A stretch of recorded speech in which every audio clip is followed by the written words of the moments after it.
Ketua Umum Sentral Organisasi Karyawan Swadiri Indonesia atau SOKSI, Ade Komarudin menegaskan akan menjaga pemerintahan Jokowi JK hingga 2019. SOKSI juga mengusulkan pembentukan tim antisipasi krisis yang dialami saat ini guna mengantisipasi masalah ekonomi, politik, dan sosial. Elektronik. Kami di sini hadir.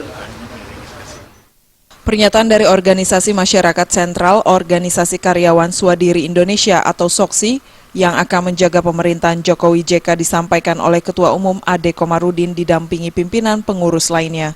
SOKSI memandang Presiden Jokowi dan wakilnya Yusuf Kala adalah pilihan rakyat yang harus didukung untuk menjalankan periode rasi kepemimpinannya hingga tahun 2019 membangun negara.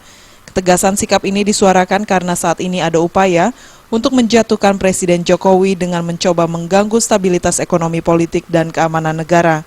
Menurut Ade yang juga Ketua Fraksi Partai Golkar agar Presiden Jokowi membentuk tim antisipasi krisis untuk mengantisipasi masalah ekonomi, politik, dan sosial.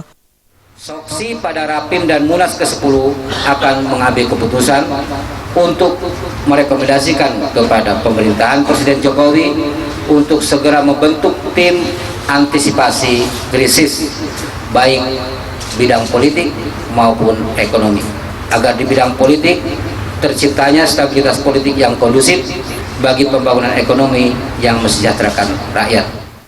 SOKSI juga akan membahas persoalan masalah bangsa yang terjadi saat ini dalam Rapimnas ketiga dan Musyawarah Nasional ke-10 yang akan dilaksanakan pada tanggal 19 hingga 22 Mei 2015 mendatang di Cilegon, Banten.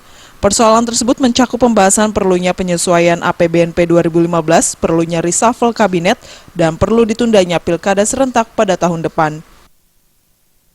Dari Jakarta, Wahyu Sadiatmoko.